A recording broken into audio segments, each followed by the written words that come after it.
नमेऽरुणिवड्डिमाणं परमपाणं जिनं तिशोधेन वोक्षामि रयणसारं सायार्णायार्धं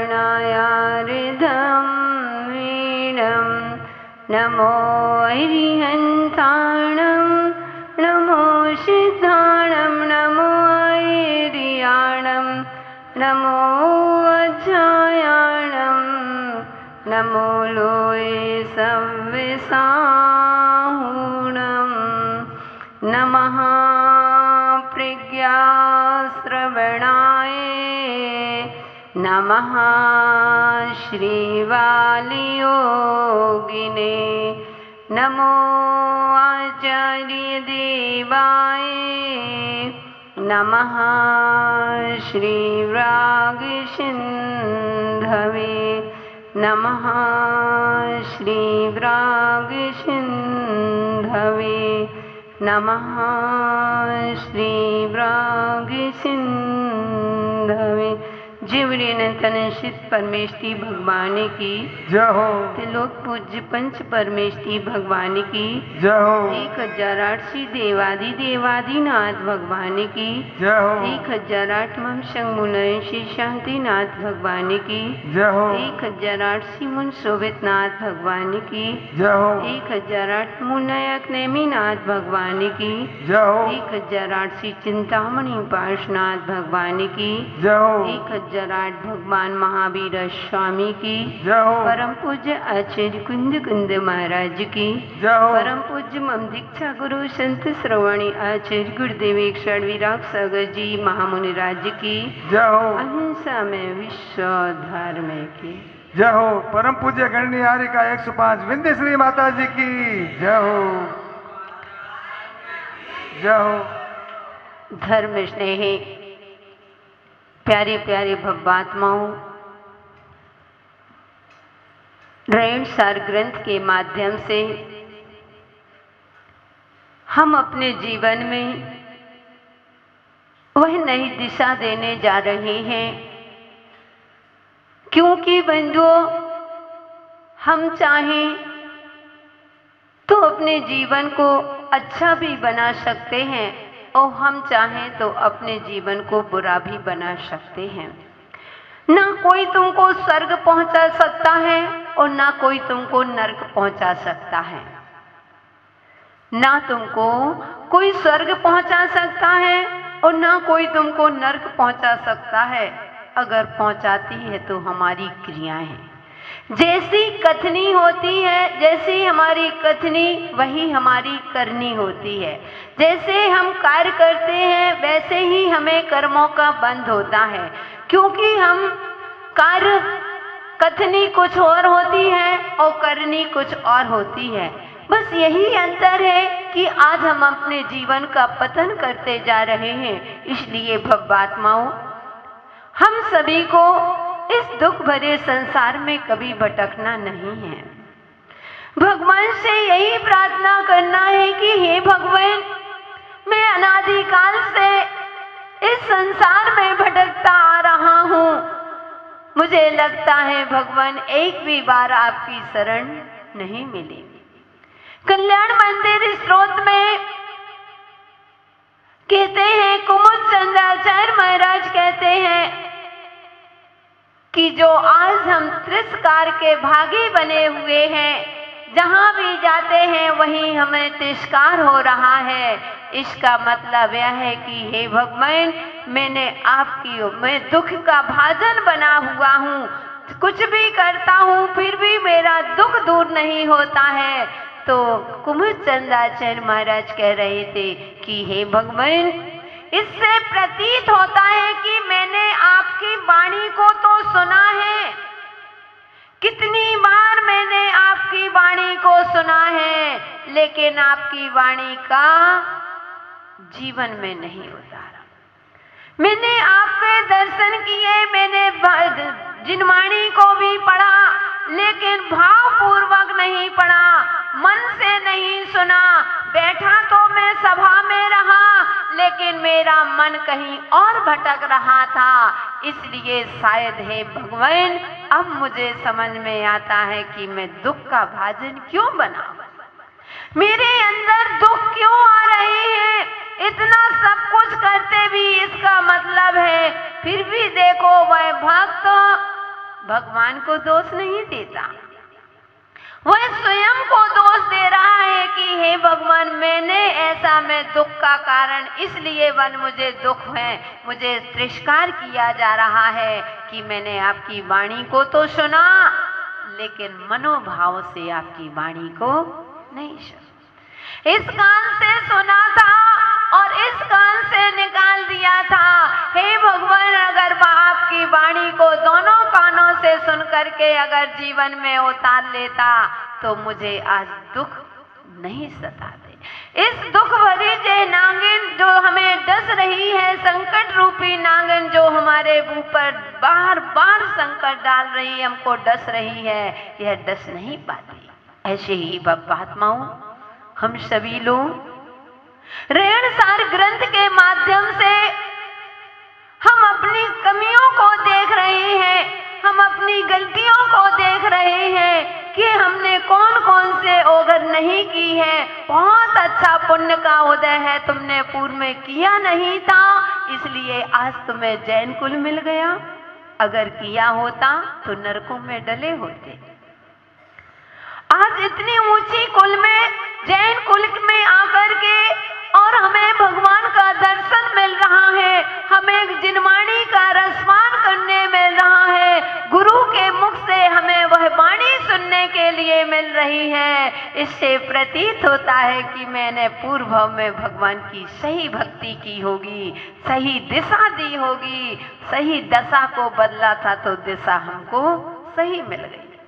इसलिए भव्यात्माओं, दिशा भी सही मिल गई और दशा भी सही हो गई। अब अपनी दिशा और दशा को समझ करके अपनी जीवन की आगे की दशा सही करना है, जिसमें हमारा भविष्य अच्छा रहे।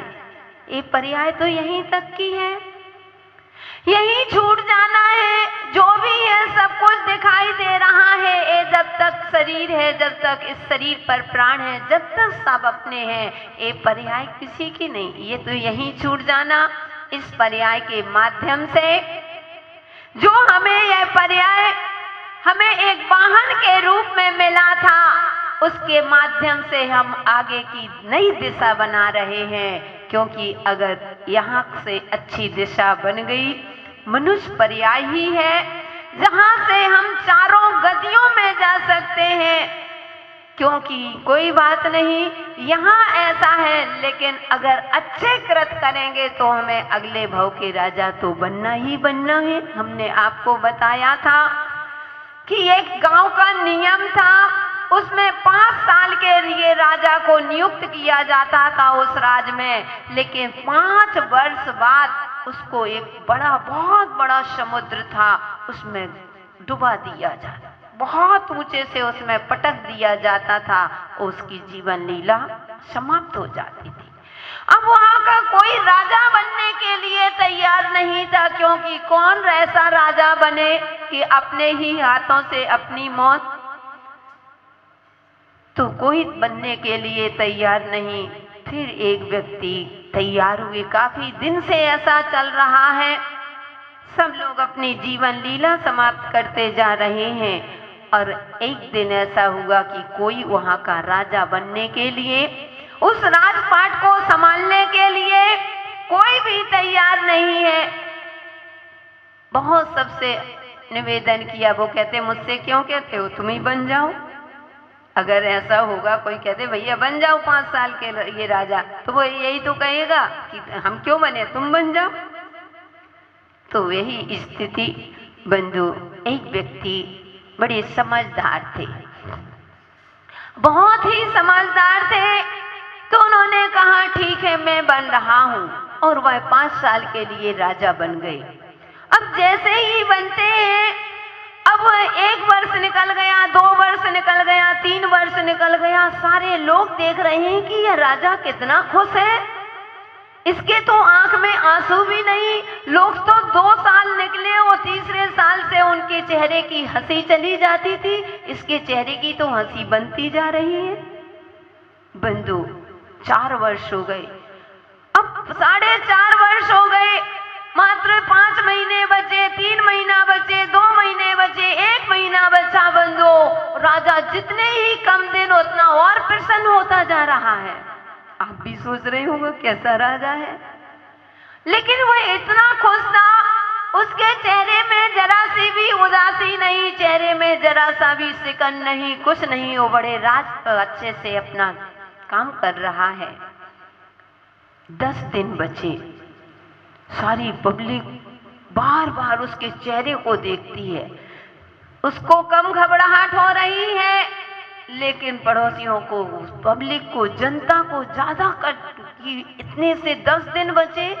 तो वो कहते हैं, पब्लिक कहती है हे राजन, आप नियम तो नहीं भूल गए क्या? बोले मुझे मालूम है, मेरे कल और ओनली 8 दिन बचे हैं, मुझे मालूम है सर, फिर भी आपको घबराहट नहीं हो रही? वह कहता नहीं। और बंधु जैसे ही अंतिम दिन आया, अंतिम दिन, उस राजा को उस रूल के अपेक्षा से जैसे नियम थे उस समुद्र में फेंक दिया।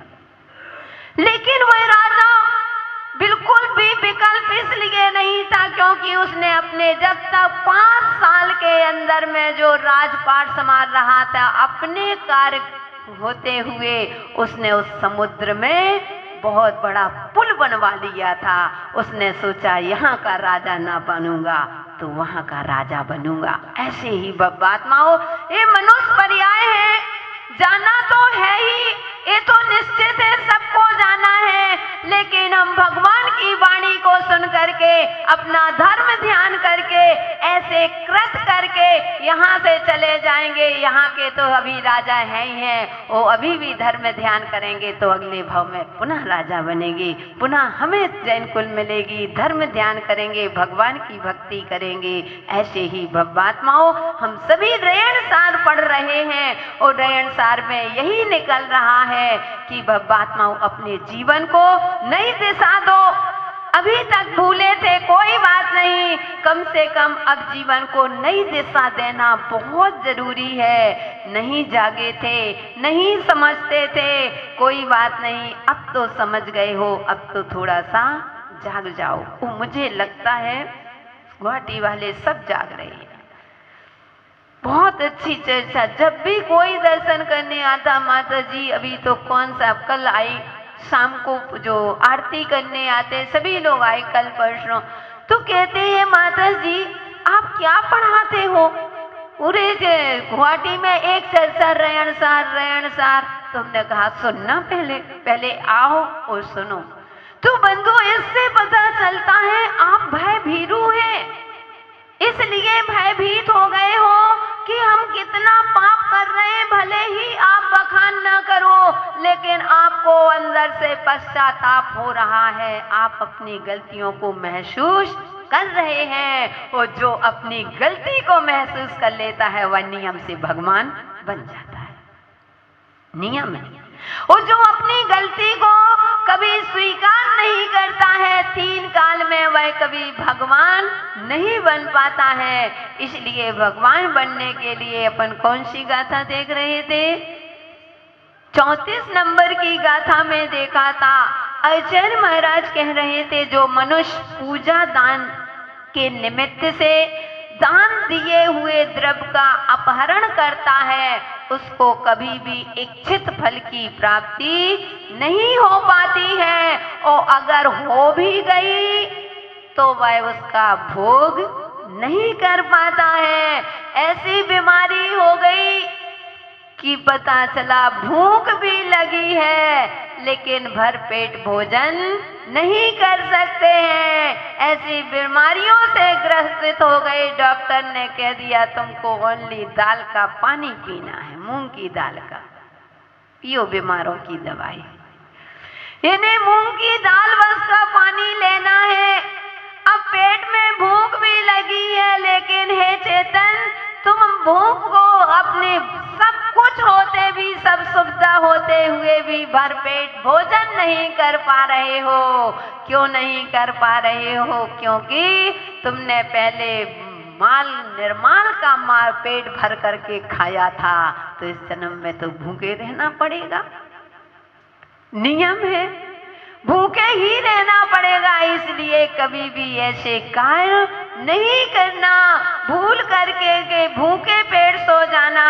लेकिन बंधु, हमें ऐसे पाप नहीं, महापाप है। निर्माल का एक दाना खाने से कहते हैं नरकों के पात्र होते हैं, कहते हैं यहाँ से बच सकते हो, और धीरे धीरे तो यही दिखने लगता है। हमने कल बताया था कि जो एक पापी जीव आता है, जो भगवान का निर्माल का खाता है, जिस घर में पहुंच जाए उस घर को बर्बाद कर देता है।